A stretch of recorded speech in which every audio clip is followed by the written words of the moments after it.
Selamat pagi pemirsa, Anda menyaksikan Headline News. Komisi Pemilihan Umum menggelar rapat koordinasi dengan partai politik peserta pemilu untuk membahas kesiapan pendaftaran bakal calon presiden dan wakil presiden pada pekan depan.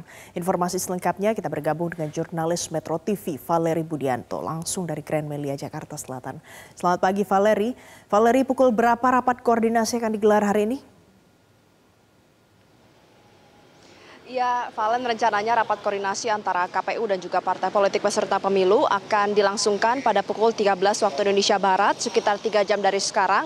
Namun akan diawali dengan makan siang terlebih dahulu sekitar pukul 12 waktu Indonesia Barat. Dan informasi yang kami dapatkan nanti rakor antara KPU dengan parpol ini akan dihadiri langsung oleh Ketua KPU Hashim Asyari serta jajaran dari Komisioner KPU. Sementara untuk partai politik yang hadir, KPU ini mengirimkan undangan kepada seluruh partai politik peserta pemilu, jumlahnya ada 17, namun nanti dalam rakor akan dijelaskan bahwa tidak seluruh partai politik peserta pemilu dapat terlibat dalam pendaftaran calon presiden dan juga calon wakil presiden. Mengapa? Karena pihak-pihak yang dapat terlibat dalam pendaftaran tersebut adalah mereka atau partai politik yang terpilih maupun memenuhi syarat untuk pengusungan sesuai dengan hasil pemilu 2019.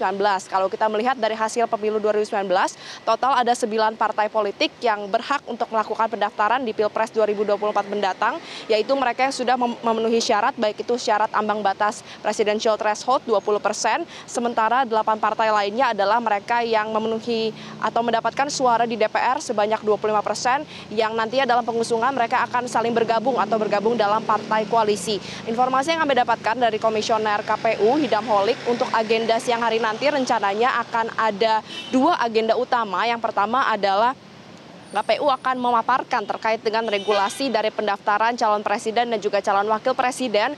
Kemudian akan dilanjutkan dengan agenda kedua, yaitu menjelaskan terkait dengan teknis dan juga mekanisme pendaftaran. Salah satunya dengan memaparkan cara penggunaan sistem informasi pencalonan atau SILON.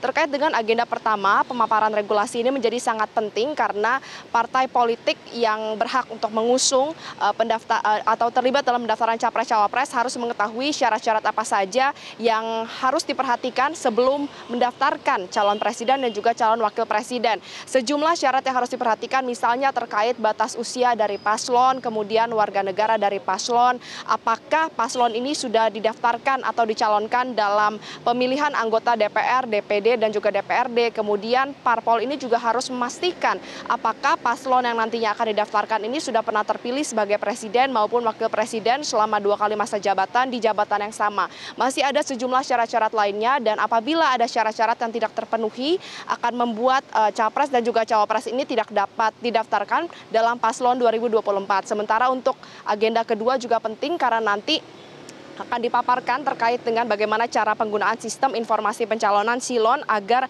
meminimalisir hambatan yang kemungkinan terjadi pada pendaftaran pekan depan di tanggal 19 hingga 25 Oktober 2023. Jadi kita sama-sama nantikan, Valen, bagaimana berlangsungnya rakor di siang hari nanti di pukul 13 waktu Indonesia Barat. Sementara demikian, kembali ke Anda di studio. Valeri Budianto, terima kasih untuk informasi Anda langsung dari kawasan Jakarta Selatan. Jelajahi cara baru mendapatkan informasi. Download Metro TV Extend sekarang.